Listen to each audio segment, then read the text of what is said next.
Welcome back to the GSMC Dead Ball Sports Podcast, hosted by GSMC Sports Network. I'm your host, Nolan Jamber. Try to slide down. See if this helps. Makes it a little dark, a little lighter. Nothing crazy though. Whatever, we'll deal with it. But today, we got a wide variety to talk about. Mostly by wide variety, I mean the two main sports we've been talking about for the past, month now: NBA and NFL. MLB we'll talk about that tomorrow, but today we got NFL and NBA. Just the two main sports. Two main things are being in the sports world right now are just NFL, NBA. NBA, we're talking about playoffs. Talk about games so far, games that have happened in the past weekend. This weekend we got to talk about some of those games and talk about the games tonight. Talk about the NBA lottery. That's tonight. Who might go first? We'll talk about that. We'll go to the NFL. We'll talk about the NFL minicamp, rookie minicamp, how some of the main guys have been playing, and ended off talking about Trey Hendrickson because his contract with the Bengals, it's a complication. So we'll talk about that. Recap that a little bit. But before we get into any of that, however, we have to talk about tips and donations. Tips and donations are always greatly appreciated. By tipping and donating, you guys are showing your support from our channel, and all the support, any support is welcome and, loved. So if you guys wish to tip or donate, show support, feel free to do that by using the super chat and sticker feature. And if you're not in the live stream, the two links in the bio and in the description. Even if you don't wish to tip or donate, you still want to show your support, feel free to do that by using, leave a comment in the live stream comment section or the YouTube comment section. It's, showing support any ways possible really means a lot. So feel free, like I said, to leave a donation or a tip if you're in the live stream with the super chat and the sticker feature. And if you're not in the live stream, the two links in the bio and in the description. Excuse me. Now, with that being said, let's get into topic number one for today, which is the NBA Western Eastern semifinals recap so far. We'll talk about the game, from the weekend, because, you don't get to hear about us talk about it for the weekend, so we'll talk about some of those games. And obviously, each team played one time. Each game happened once. And in my opinion, the best game of the weekend was the Denver Nuggets Oklahoma City Thunder game that went to overtime. When Denver, they played last night, and it's now tied 2-2. But when it was a 1-1 series, and Denver came and won in overtime, that's the game that, in my opinion, was the best game this weekend. There was a lot, every game played. Indiana and the Cleveland Cavaliers game last night was a slaughter. You got, OKC, Denver, like I said, was the best game of the weekend. You got, Minnesota versus Golden State, which is, a very good series as well. I mean, it's one of the more interesting ones. So, and then you got, obviously, New York versus Boston. Those two basically outer city rivals that just despise each other. And, they're playing off, they're, facing off in the playoffs. So, that's always, interesting. So, we'll talk about those games from this weekend.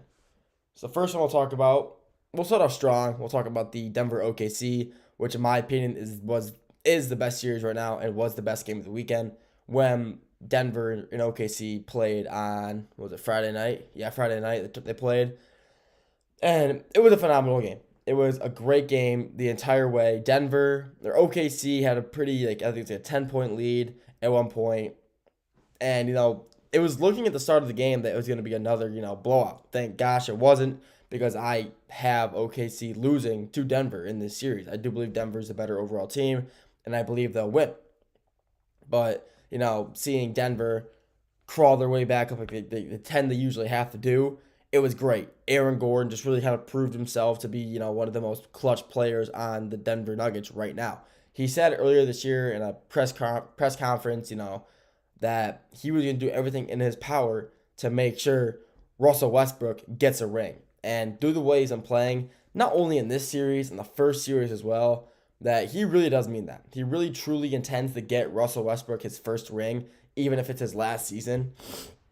He does love Russ. And, as a teammate, as a player, he loves him. And he's said multiple times, he has stated that he's one of his favorite players of all time. And not being able to play with him and hopefully get him a chance to get him his first ring it's something that he really truly wants to do and who he wants to accomplish.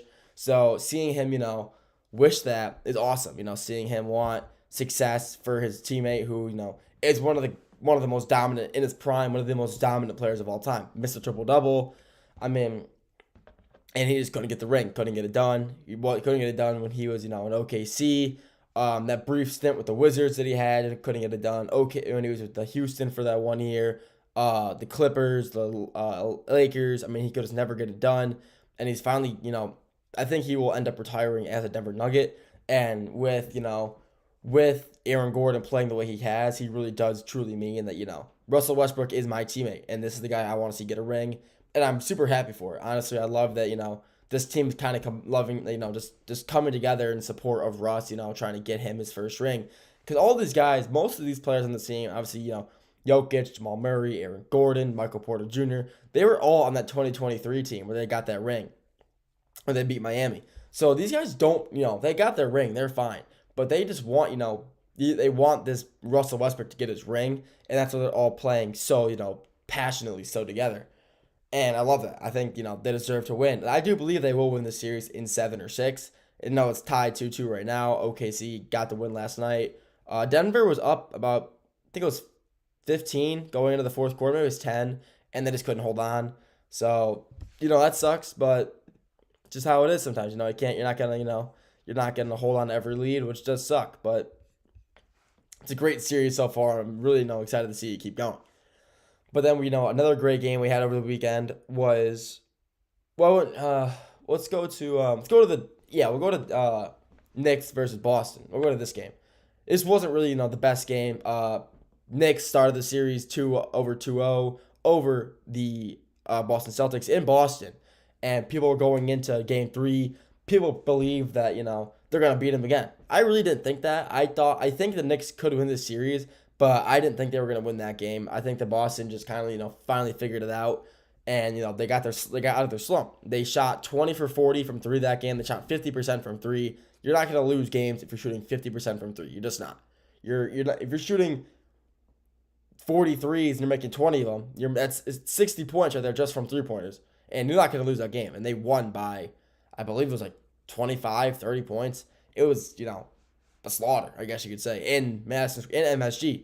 So, this series has really good potential. I think that Boston wins tonight as well. Maybe we'll have to see. But I think they go back. I think they go back to Boston with a 2-2 series lead tonight. I think it's gonna be tied after tonight, but I'll talk about that more in the next segment. But this game this weekend wasn't, really crazy good. Like I said, they came into New York. And they came ready to play. They came ready to win a game. They came ready to, hey, we're not gonna let them not only sweep us, but we're gonna go into New York, go to the Garden, play our best ball, show everybody that we're still in it to play, and they're gonna do it again tonight, maybe. Another game for the weekend. We'll talk about the Indiana Pacers versus the Cleveland Cavaliers game. That series was also 2-0 in Pacers' favor, but when, Game 3, Mobley came back, Darius Garland came back, and, the Cavs were full healthy. They were, finally back to their full strength for the first game for the first time in the series, and they won.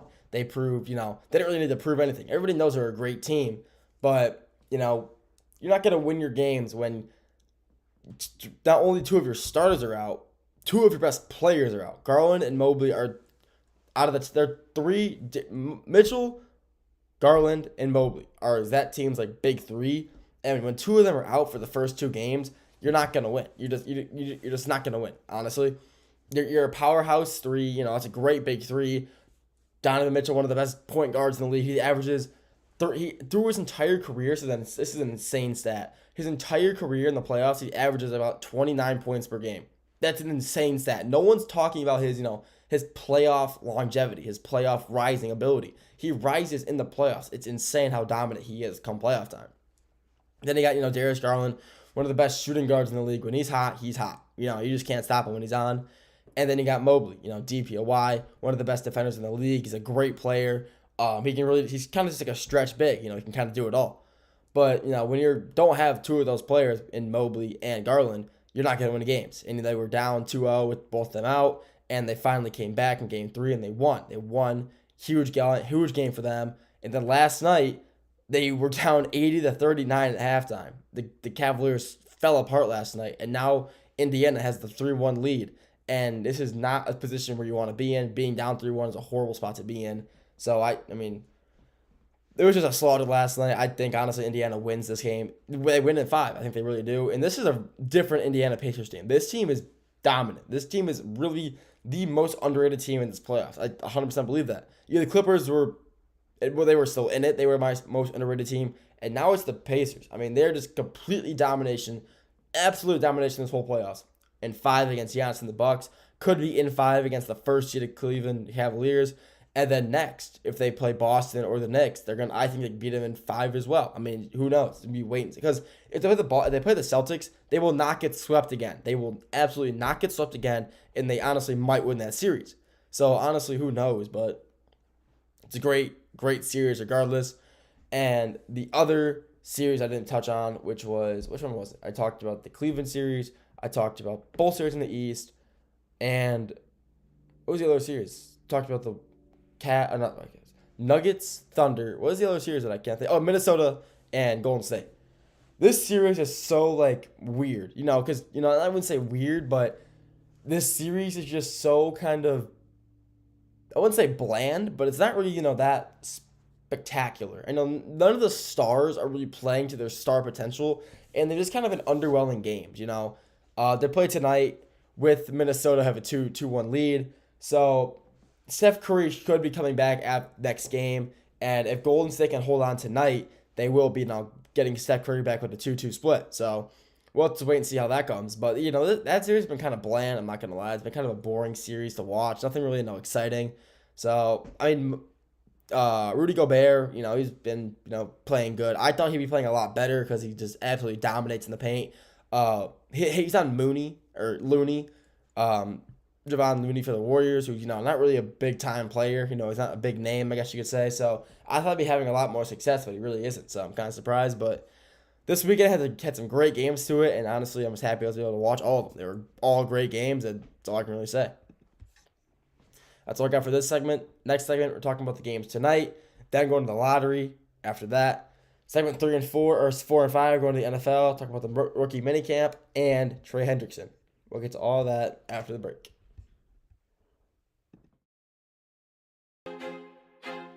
I feel like I'm losing my mind. Is everybody in the world blind? Please, Lord, give me a sign, a sign. I feel like I'm losing my mind. Is everybody in the world blind?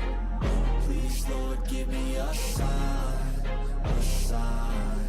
I wanna be the greatest. Everybody on the fake shit. I look around and feel like everybody is the fakest. I make this every day and I'm impatient, hoping one day I blow up from the basement. Statement, the top is so vacant. I don't hear shit that I think is amazing. Waiting for my day when I'm playing sold out shows for 1,000 faces. Hey, give me that crown, get in my way and to be put down. It ain't your place, all this my town. If I want that shit, then I'll get it right now. I'm losing it, the noose it fits, some losing shit, a stupid myth. You choose to live or choose to dip, you choose to fight or lose your grip and lose a gift. I feel like I'm losing my mind. Is everybody in the world blind? Please, Lord, give me a sign, a sign. I feel like I'm losing my mind. Is everybody in the world blind?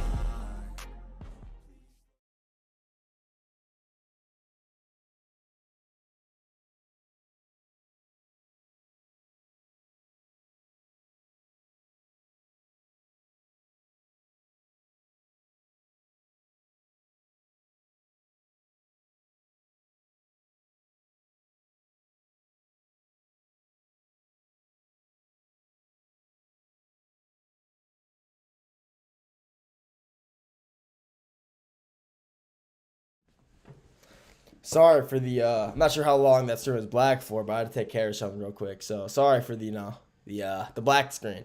Sorry about that. But welcome back to the GSMC Dead Ball Sports Podcast, hosted by GSMC Sports Network. I'm your host, Nolan Jamber. First segment, we touched on the NBA, this weekend's games. Talked about that. This segment number 2, we're talking about the NBA tonight. There's 2 games tonight. We'll preview both of those. After that, we're going to the NFL.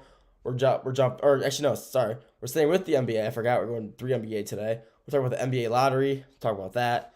After that, we're going to NFL minicamp, and then ending off with Trey Hendrickson and the Bengals. Before we get into any of that, however, we have to touch on tips and donations. Tips and donations are always greatly appreciated by you guys, tipping and donating, you guys showing your support. It really means the world to us, and, we're putting out the best content that we possibly can. So if you do wish to show your support by tipping and donating, feel free to do that by using the super chat and the sticker feature if you're in the live stream, and if you're not in the live stream, the 2 links in the bio and in the description.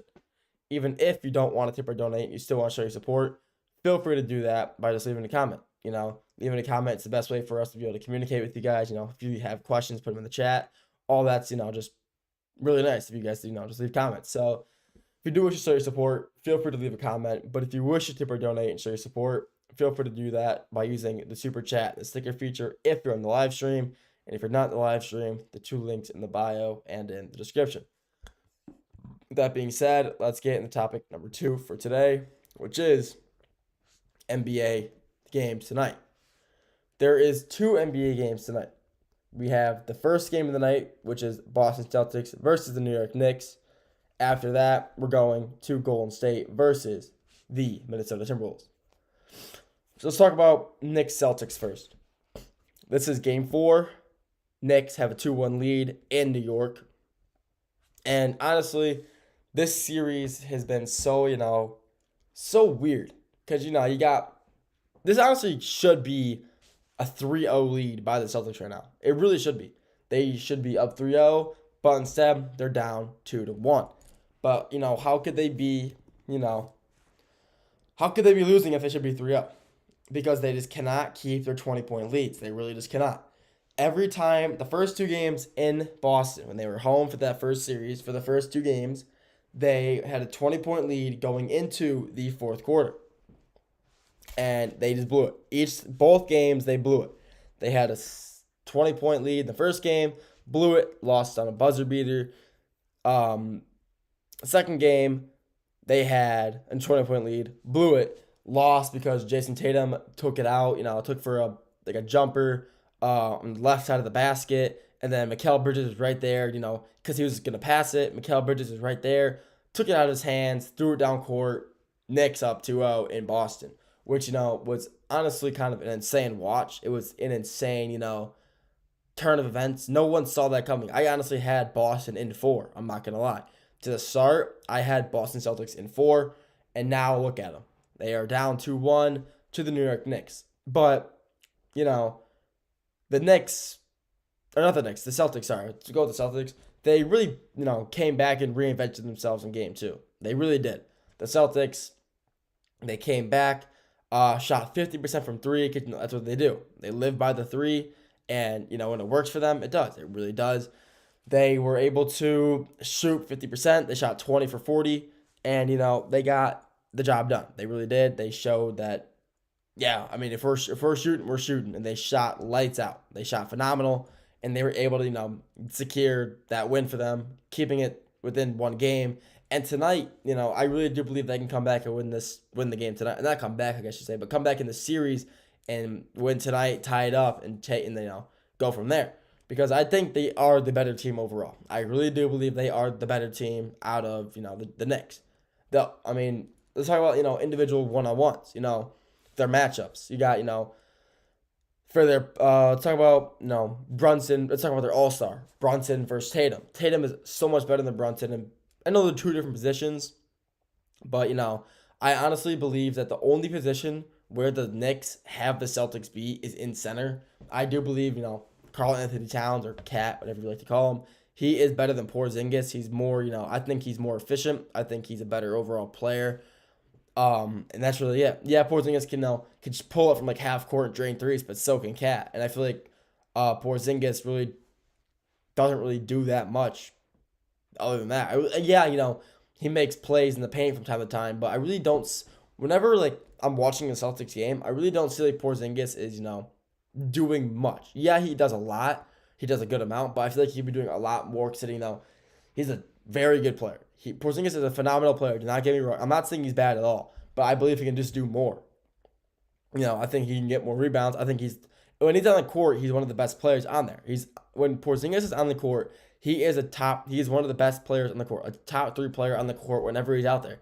He's a phenomenal center. He's, spent his time in the league. Honestly, he got drafted by the Knicks. You think he'd be, having more resentment towards them, trading him away, wanting to prove himself wrong, wanting to prove them wrong. Yeah, he's been kind of injured. He's been limited to minutes and all that. But still, I think he'd be doing a lot more, even though, he's not playing that much. But, he's a great player. But I do believe that the Knicks overall just aren't nearly as good as the Celtics. I think the Celtics players are just better. All of them are better. Like I said, the only way you can kind of compare is Karl Anthony to Porzingis, where I have Karl Anthony Towns. I think he's better than him. But, the Celtics overall are just a better team. So, honestly, I believe that the Knicks lose this game tonight. Celtics take it back to Boston for that Game 5, 2-2 split, where I think they could honestly win again. But then you got, the other game tonight, Golden State versus Minnesota, which is also another phenomenal game. This series, I said in the last segment, it's been kind of, there hasn't really been, a lot of flashiness. There hasn't been any, superstar plays. These superstar players aren't playing their superstar potential. But I feel like I'm not wrong with that. I feel like these games have been kind of dull. Not really a lot happening in them. Not, a lot of, Sports Center play, like top 10 play. You don't have to have a top 10 play to be a good series. But I feel like it's just been kind of, like dull. Just kind of not a lot going on. And, they're still a fun watch. But when the players aren't playing that good, like, what's the point? I mean, it's just not that fun to watch. I feel like, it's just not that fun to watch when there's just not a lot going on. This series, I'm not enjoying the series. I love watching these games. These games are great games. I just think out of the 4 series right now, that's this Golden State versus Minnesota one is the most boring to watch. Just there's not a lot happening. It's still a good series. It's just the most boring to watch out of, the 4. But it's going to be interesting. Steph Curry, he's still out tonight. He should be back for Game 5. And the Timberwolves, they've kind of, not wanting to take advantage of it, but when Minnesota's up 2-1, they're up 2-1 on them. And tonight, the Warriors kind of need to put their foot in the ground and, play good basketball. They need to win tonight to keep them in this. I don't believe Steph Curry can take them, come back with them down 3-1. I don't believe, Steph Curry can't do all of that. He's a great player, don't get me wrong, but I just don't believe he's good to be able to do it. I really don't. He's a great player, but I don't think he's good enough to take them back 3-1. He's not that good. But, yeah, they have to win tonight to keep them back in the race. Even any team down 3-1, even you have, obviously, like LeBron James. I mean, yeah, he came back down 3-1. One of the most insane comebacks of all time. But that's a once-in-a-generation type of thing. That'll never happen again, most likely.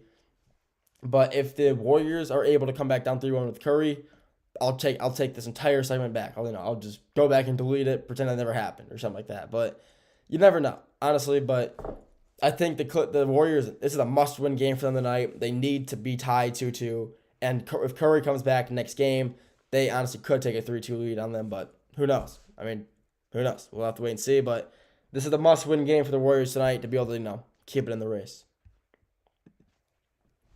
That's all I got for you guys in this segment. Next segment, sticking with the NBA, talking about the NBA lottery. After that, we're going to NFL, talking about the mini camp and rookie mini camp, all that stuff. And then after that, ending on Trey Hendrickson. We'll get to all that after the break. Looking for your daily fix of sports talk without having to pay for it? GSMC Sports Network is available on YouTube. Just search GSMC Sports Network. Get your fix of daily sports talk shows on YouTube, absolutely free. NFL, college football, NBA, MLB, MMA, UFC, fantasy football, and so much more. GSMC Sports Network has shows running all day long, with new sports shows starting every 2 hours. Just like on your favorite cable sports channel, except GSMC Sports Network is absolutely free. Just search GSMC Sports Network on YouTube to catch one of your new favorite shows, like the GSMC College Football Podcast, Chip Shot Football Podcast, Hoops and Heels Women's Sports Podcast, GSMC Basketball Podcast, and so many more. Check it out for yourself. GSMC Sports Network, now available on YouTube absolutely free. Search GSMC Sports Network on YouTube right now.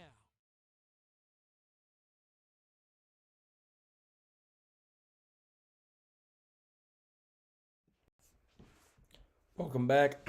Welcome back. To the GSMC Dead Ball Sports Podcast, hosted by GSMC Sports Network. I'm your host, Nolan Jamber.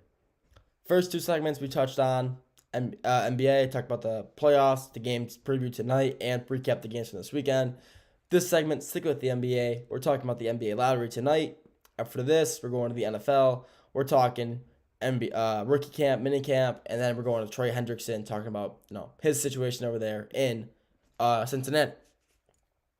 So let's just get started. Let's just talk about it. NBA lottery tonight. The NBA lottery, this is where the teams decide, who they're going to pick, the order they're going to go in. And it's tonight. It's going to be at 7. It's going to happen at 7. Watch it on ESPN, I'll let you know if you're going to watch it. You watch it tonight, 7 p.m. Eastern time, 4 p.m. Pacific time. I always say specific Pacific time, 4 p.m. Pacific time on ESPN. So, who are the top, the teams that are going to, possibly get the number 1 overall pick. Who's going to be, who's going to get Cooper Flag? It's the Cooper Flag sweepstakes. Who's going to get them? It's going to be between these 3 teams. It is between the Jazz, the Utah Jazz, the Washington Wizards, and the Charlotte Hornets. They all have the same percent chance, 14%, to get the first overall pick in Cooper Flag. But, there's more guys than Cooper Flag. There's a lot more players than, Duke's Cooper Flag. Even though he's, the most valuable player in the draft, there's a lot more players than Cooper Flag available. Obviously, one of my favorite players, Ace Bailey. No, I don't want to say my favorite player, but one of the best players in the draft, Ace Bailey, out of Rutgers. Phenomenal guard. He was phenomenal for them all season long. The Rutgers didn't have the best record. They didn't make March Madness. Whatever. That doesn't matter. If you watched Ace Bailey play, you would see how good he was as a player. He was a phenomenal player. That's all I got to say. One of the best guard, possibly top 3 guard in college basketball this year on a poor Rutgers team. If he was on, a better overall team, let's just say he was on Michigan State. I'm just throwing it out there, just because why not? They would have. Michigan State probably would have won the national championship. Ace Bailey is that good of a player, but there's also more players than that. One guy comes to mind from Baylor, VJ Edgecombe. He, another guard. A lot of great guards in this draft, but 6'5" guard out of Baylor. He's 19 years old, super young. So, he could. Sorry, I got a little itch in my eye. He can fall to any one of those teams. He's that good. He's a great player for Baylor. Baylor also, themselves wasn't, the best team in the world this year, but he was still, that good of a player. A lot of great players in this year's draft, but, there's just too many skill players to go around. There's just always going to be last year's draft is an exception. That draft last year was just, I'm going to say it was a very weak draft. It wasn't the best draft, but there's still just so many, players. This draft, there's just so much potential, so many, I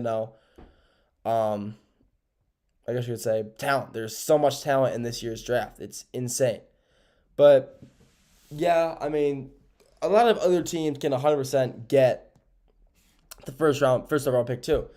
New Orleans, they're only, they're 12.5% chance to get the first round pick. That's first overall pick.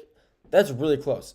The Pelicans can still get that as well. Imagine that Cooper Flag times Zion combo, 2 Dukes, 2 Blue Devils, 2 first overall picks. That'd be a good combo. Philly, they have a 10% chance. Imagine that.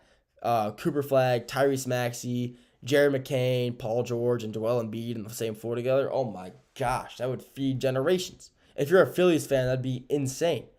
So, and there's a lot of players that they could fall. There's a lot of players that a lot of teams they can go to. A lot of players are available. That's all I can say. There's a lot of players that are available to make a big impact. And this draft is one of the most, obviously, probably one of the most stacked drafts we've had in, I'm not sure how long. Better than last year's for sure. I would say better than 2020. This is probably one of the best drafts, talent-wise, since 2021. Also, yeah, 2021 was the best draft sent in the 2020 so far, and this is the second best. There's just so much talent available. 2021, you had obviously Cade Cunningham, Jalen Green, Sengun, Jabari Smith. There's just so many players available in that draft that, have made immediate impacts. And this draft can be absolutely the same. There's just so much upside in this draft. So many players in this draft are going to help out their team tremendously, whether it be, guards, forwards, centers, who's it going to be? I mean, it's insane how much talent there really is. So this draft is, going to, shape a lot of teams' futures. They really will. This draft here is going to be a lot of, make or break decisions for teams. Because what if a lot of these teams are heavily, heavily hoping, I guess you could say. They're hoping they get, Cooper Flag. But like I said, there's a lot of other guys available. Maybe they're not going to be, a generational player like Cooper Flag. There's still a lot of good talent out there. I said Ace Bailey, VJ Edgecombe. You could say, I'm gonna butcher his name, Con Canopel out of Duke, another Duke player, another guard out of Duke. I mean, he was a great guard for them. Showed up a lot. Showed up very, very heavily for Duke in March Madness. Obviously a Michigan State alum now, a Michigan State player from last year. Jason Richardson's son, phenomenal player for Michigan State. I can see him being a top 10 pick this year as well. I mean, I think he might end up falling to, Atlanta or Dallas, wherever these teams land. But this is going to be, like I said just already so many times in this segment, this draft here is going to shape a lot of teams' futures. And I mean a lot of teams' futures. There is so much talent, upside, potential, whatever you want to say, in this draft that this, there's just too much. Even though there's, so much talent, no matter what pick you get in the top 10, you're going to get an absolute dog of a player, no matter where. There is so much talent in this year's draft that you can be a top 10 pick or a top 15 pick, whatever, 16, and you're still going to get a great player out of whatever school you desire. There's just that much talent. You can get a big, a forward, a guard, it doesn't matter. There's just so much talent in each position of this year's draft that your future, even if you don't get, the Cooper Flag sweepstakes, even if it doesn't work out for you, they'll be fine. There is just still so much, talent that it doesn't matter. It really doesn't. So, yeah, like I said, who do I think he's going to get the first overall pick? Talk about that a little bit. So, like I said, the top 3 picks as of right now, they all have a 14% chance of hitting, which is the Charlotte Hornets, Utah Jazz, and Washington Wizards. But, who do I think, would fall? Who do I think would be the best fit for Cooper Flag? I guess we'll talk about that. Who would have the best fit for the Cooper Flag out of those 3 teams? Honestly, I'm going to say the Utah Jazz. I think the Jazz with Cooper Flag would be one of the, honestly, a very, very dangerous team. Jordan Clarkson, Walker Kessler, Cooper Flag. That would, Kyle Filipowski. That would be an insane starting 5. I know that's only listed 4 players. That's, they're big 4 players, I guess you should say. And that's a very, very good starting 5. I think the Jazz would honestly benefit from him the most. I think him going to Charlotte would do absolutely nothing for him. I think any player who goes to Charlotte, I just don't see succeeding. You got, LaMelo Ball. Yeah, he's, a great player, but he's had no success in his career, playoff-wise or anything like that. And I believe that, him going to Utah, I think that'd be the biggest chance for him to succeed. If they get Cooper Flag, if the Jazz get Cooper Flag, I see them being a play-in team this year. I think they're a good enough team with him because they were tanking half the season. They were tanking since, honestly, probably December to try to get him. And it was very noticeable. They're having Walker Kessler shoot threes. He doesn't shoot threes. He doesn't. But I think they 100% benefit the most getting him. He would just help them a lot in every aspect. and he would be the one to help them take them to a play-in, maybe playoffs. I think he's just that good of a player, and the team around him would support him the most. The Wizards team on paper is a great team. Honestly, Jordan Poole, Marcus Smart, Sadiq Bey, Alex Sarr. That's a good Chris Middleton. That's a good team on paper, but they're just, I wouldn't say a good team. They're a decent team on paper, but I just don't see them benefiting. Any team would benefit from getting him, but I think the Jazz would benefit the most from getting Cooper Flag in this year's draft, and I hope they do. I think he'd fit in there great. Honestly, I do. So that's all I got for this segment. Next segment, we're going to the NFL, kicking over there, talk about the NFL minicamp. After that, we're going to go to end it all talking about Trey Hendrickson and Cincinnati. So we'll get to all that after the break.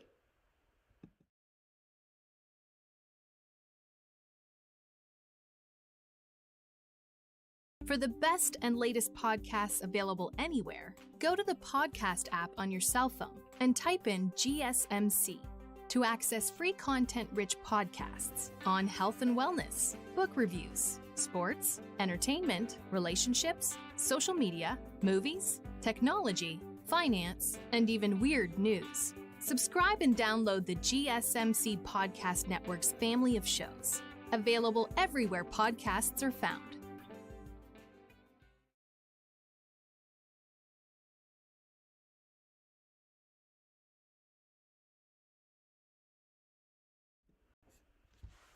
Welcome back to the GSMC Dead Ball Sports Podcast, hosted by GSMC Sports Network. I'm your host, Noel Jammer. First three segments, talking NBA. We talked the playoffs so far, previewed the games for tonight, and talked about the lottery tonight. Now we're at the NFL. We're talking about minicamp, some news coming out of minicamp so far. Then after that, we're going to end off talking about Trey Hendrickson and the Bengals. So, NFL minicamp. It started. It's been going on for the past 2 days now, and there's been a lot of news, I guess you could say. A lot of news out of Cleveland, New York Giants, Buccaneers. It's been, a lot of good news. So let's talk about, and just good news that I want to talk about. So let's talk about it. First thing I'll talk about is, sorry, it's something on my tongue. No idea what that is. First thing I'll talk about, the Browns. A lot of the social media, article writers, all those people in Cleveland have been kind of trying to tear Dylan Gabriel and Shedeur Sanders apart. They're trying to, kind of break them, I guess you could say. Try to, what's the word? I guess trying to diverge them.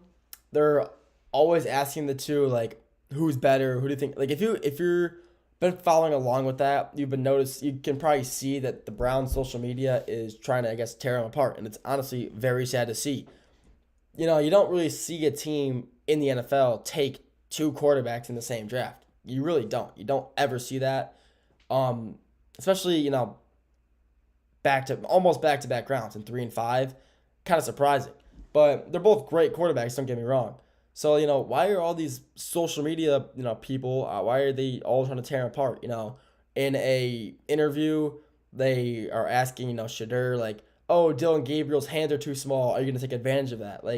Why are you trying to tear these two guys apart? I don't get it. They're both great players, and even though they've only been together a few weeks now, just, through training camp, draft, all that stuff, they already have a really close bond with each other. They're both, they were phenomenal quarterbacks in college. Gabriel obviously being a Heisman finalist. And they both obviously have a lot of respect for each other. They both had great seasons. Oregon made it to the Big Ten Championship and the playoffs. Travis Hunter and, Shedeur Sanders had a great season out of Colorado. A huge improvement from 2 seasons ago when they only won 3 games. The Browns' social media, I don't know why they're trying to tear them apart. This is something that the Browns really need. The Browns are in desperate need of, a good, reliable quarterback. And, I think that Dylan Gabriel and Shedeur Sanders are going to be those two guys after the season, especially. I think after the season, their whole house will be, I think Joe Flacco will be gone. I think he might retire. Kenny Pickett, I think he'll be gone by midseason. Deshaun Watson, he's not playing. He's basically he's just taking up money now. But this is a big year for these two, They're both fighting for that spot, that backup spot behind Joe Flacco, who's probably going to start over both, who will be the starter most likely, who I think will be the starter. And these are, it's a huge season for both of these guys, coming in, drafted, and they're both fighting. So why is the media trying to tear them apart, even though they're, trying to make a name for themselves? Especially Shedeur. Shedeur has a lot of, what's the word? What is the word I'm looking for? Shedeur has a lot of, I guess you could say, I'm not really sure the word I'm going for, but he has a lot to prove. That's what we're trying to go for. He has a lot to prove. I wouldn't necessarily say that. He's a great player, but, he's got a chip on his shoulder. That's what I'm looking for. He's got a chip on his shoulder, being taken the 5th round when he's projected, a first-round pick. It's a huge drop-off, and he's looking to, come back and bounce back off this. And with this media, it's not good, them trying to tear each other apart, but it's giving them, motivation to be better, not try to compete against one another, but to be better players and better teammates, just be a great team, work hard, work together. And I think this can be good for both of them, but it's also going to tear them apart, but these guys are both great quarterbacks, and they both can see that. So I think this honestly will only bring them closer together, and they're both going to help each other find flaws in their game to help improve each other, which I think is great. Another thing I'll talk about, more quarterback situation, Jackson Dart. It's confirmed that he's going to be the third string at the start of the season behind, Wilson and Jameis Winston, which I think is great. Sitting out a season is never a bad thing. It really is not. I wouldn't say a season. Maybe they both get hurt or they both, play poorly, so he steps up. But I think this is a great thing for him. I think him, sitting behind two phenomenal all-time quarterbacks, behind Russell Wilson, one of the greatest of this generation, and Jameis Winston. He's kind of like a goofball, funny guy, but he's the all-time Bucs passing leader, and he's a great quarterback. He just makes some questionable throws here and there, but they're both great mentors for him to look onto. They both had phenomenal careers, and it's great for him. They're also working on trying to fix his snap count. They're going because if you watch that Coach Gruden video, or maybe you just follow him in general, that Ole Miss, his snap count was just clapping. That's all it was. He didn't say hike. He just clapped, and they're going to try to work on that. They're trying to get him to, say the snap count instead of just clapping, because in the NFL, that probably won't slide. It could be a lot more difficult. Defenses can read it a lot easier. So they're going, to set, hut, green 48, all that, a proper, a normal cadence count. So him sitting behind, like I said, these two all-time quarterbacks, I wouldn't say they're both all-timers, but, very respected, well-respected, well-tenured quarterbacks, vets of the game. This is only going to be great. This is great for him. He's getting that experience, and he's going to learn behind two really good quarterbacks, and he will be a great quarterback by the time it's time for him to step up, which I believe if they play poorly, he'll step up, but he could be the starter by next season, depending on how well they do this year. So I'm looking forward to that. The final thing I want to talk about for minicamp, Shiloh Sanders. He signed as an undrafted free agent with the Tampa Bay Buccaneers, and he's shown very, very promising signs of being a great player for them. The Bucs have taken a lot of good players in this draft. Ime Udoka, receiver out of Ohio State. He's done phenomenal in minicamp so far as well. But Shiloh Sanders is a great pickup for them so far. From what I've seen, from the videos I've seen, the articles I've read, he has been playing great. He's had great reads on balls in practice, doing great in drills. His footwork is phenomenal, and he's hits. One thing about Shiloh, he is a very, very hard hitter. He will lay his shoulder. He will get low and crack you. And I mean that. He hits hard. A lot of people on TikTok, I'll see comments here and there. I see a Shiloh Sanders edit here and there, which is kind of funny. But I'll see a lot of the comments. They say ooh, sorry, I got a little tired. But they'll say something funny 99 power, 50 tackle. He hits like a truck, but he isn't on target all the time, I guess you could say. But he was a great player at Colorado. And, people were, during the draft, people thought he might get drafted before Shedeur, which is honestly kind of crazy to think about. But considering how big one of them is, to the people, compared, one's a huge, huge name, and the other, I wouldn't say was compared to the other. But they're both great players. And I'm glad to see Shiloh and Shedeur both shining. Obviously, Shiloh has, he was an undrafted free agent, so he's got a lot more to work for. There's nothing guaranteed for him. Shedeur, I think he's got a little longer I think he gets, the quarterback. The Browns need all the quarterback help they can get. And I think he will end up, they're fighting. Like I said, he's fighting with Gabriel for that probably second string spot. And so they're going to keep him. But, Shiloh's got more to prove. He's got a lot more work to put in. And he's a great hitter, like I already said. He hits hard. But, his tackling is what's going to, affect him. He's not, the most accurate. Like, I guess you say he misses tackles. He misses a lot of, open field. It's pretty easy to get by him. He does hit hard, like I said, but like I said, he just can't make the open fields aren't easy tackles to make. They're really not. If it's a one-on-one and it's just you and an opponent and you're closing in, you're getting low, he can make one move and it's really hard to tackle. I'm not saying it's easy, but it's a lot. He tends to make the wrong move a lot more, and I mean a lot more than the right move. But when he's in contact, it's a 2-on-1. Yeah, he'll be fine. He makes a lot of good plays and it's like 2-on-1. Like he's crashing down. If he's playing strong safety, he'll be crashing down and the corner or linebacker is coming in to fill. So he can take in the outside and linebacker, corner will go inside and they'll be fine. But that's what I saw in college at least. But yeah, he tends to have a problem with hitting his, actually hitting his opponent sometimes. But when he hits him hard. And that's something I would not want to be a part of. He hits like a truck, hits like a bus, and he's really been proving himself to have a really good minicamp. And I can absolutely see him getting some playing time this season. Maybe the first, those first 3 games, the preseason games, we get to see, some flashes of him. We'll probably see him playing. But if not, I hope we do get to see him play in the regular season, get to kind of prove himself and see, is he that good of a player or is he, just kind of a college player? But I think he can fit well in the NFL, and I think he will. So the Bucs did a great pickup with him. Surprised he fell that far. 100%. I really thought he'd get drafted by some team, but the Bucs got a good player in him, and I think he'll be there a little while to prove himself. That's all I got for this segment. Next segment, in the final segment, we're talking about Trey Hendrickson and the Bengals. We'll get to that after the break.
Welcome back. Something happened with my eye. Welcome back to the GSMC Dead Ball Sports Podcast, hosted by GSMC Sports Network.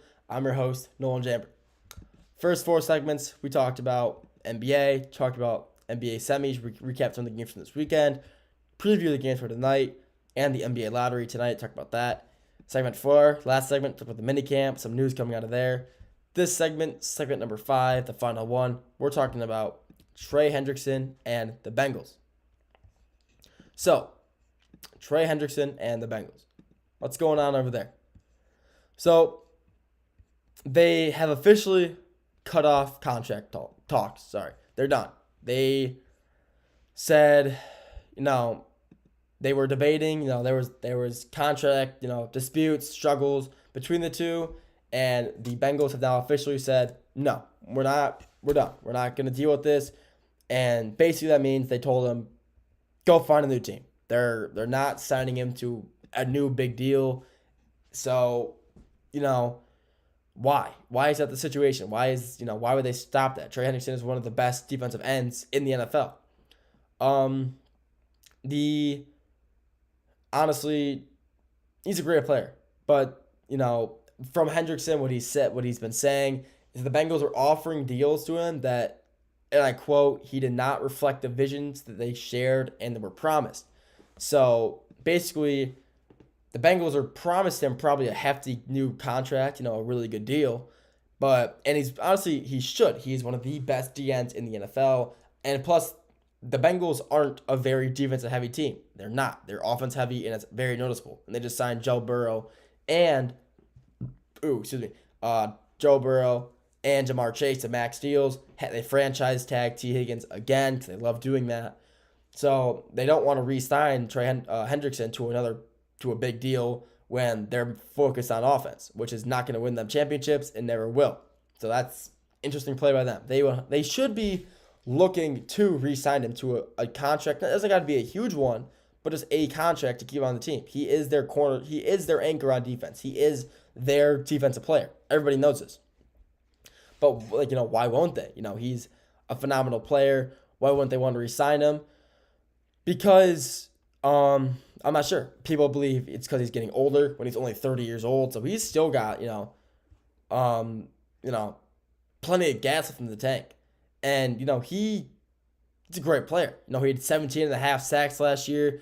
He was an all-pro team, all-pro player by the Associated Press.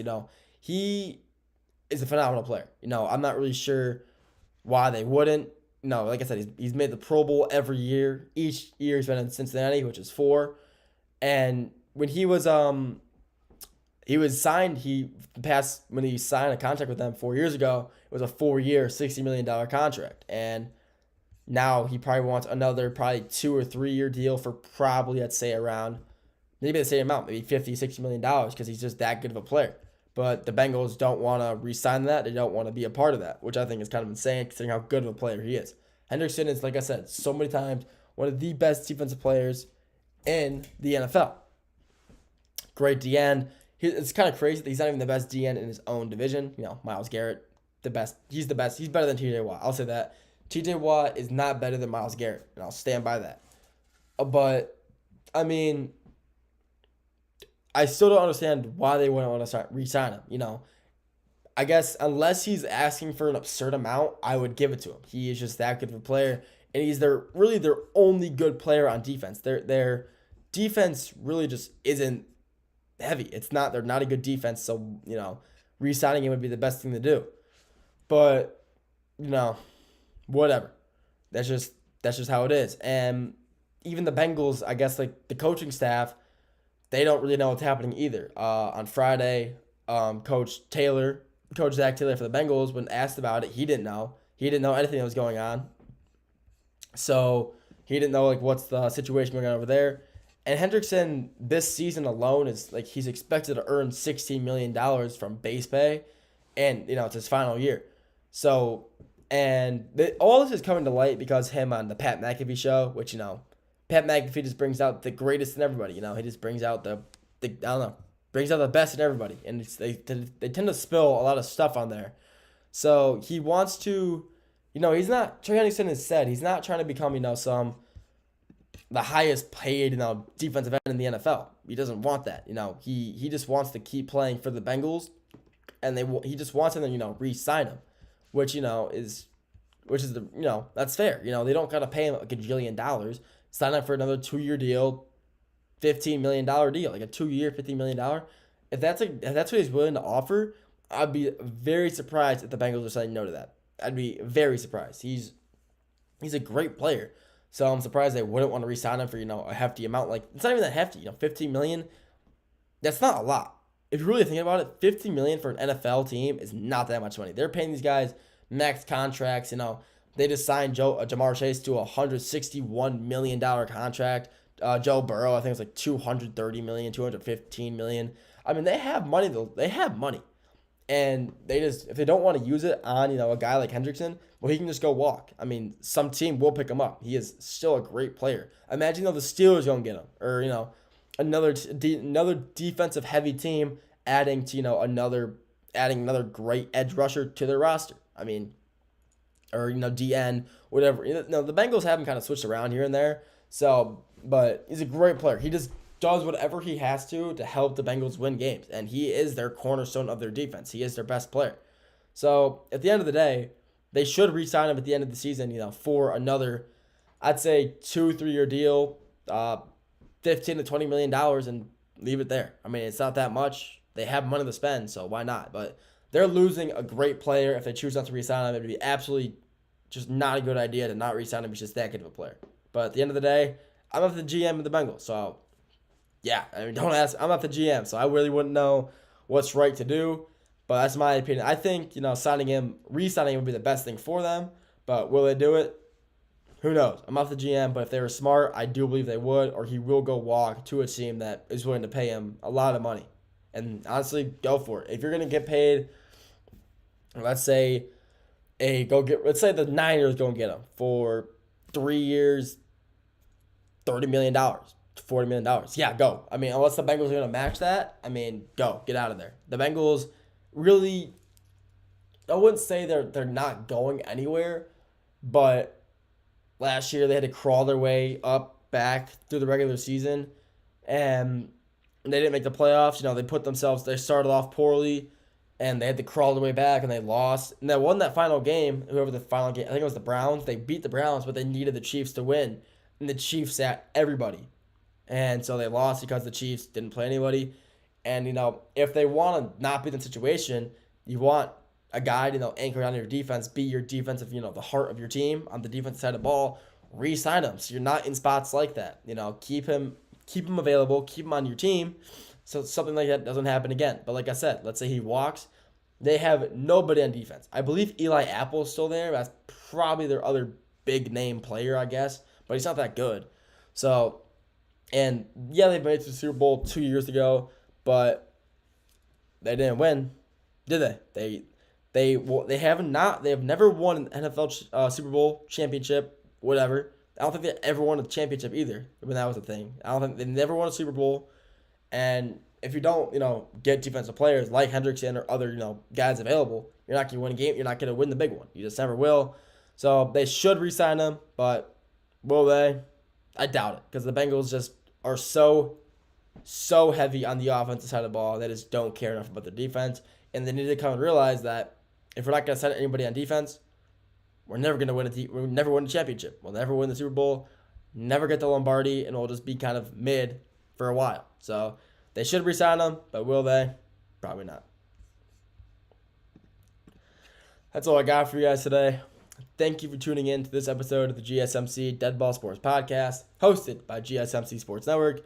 Your continuous support really means the world, so please feel free to like, comment, and share it to anybody you know. If you want to stay up to date with all things GSMC, make sure to follow us on all of our social media, with that including, Instagram, Facebook, Twitter/X, LinkedIn, YouTube, whatever. If there's social media, get on there, search GSMC Sports Network, and hit us with a follow and turn on those notifications to stay up to date. But like I said, thank you for tuning in. Have a great rest of your day, and I'll talk to you all very soon. Have a good one.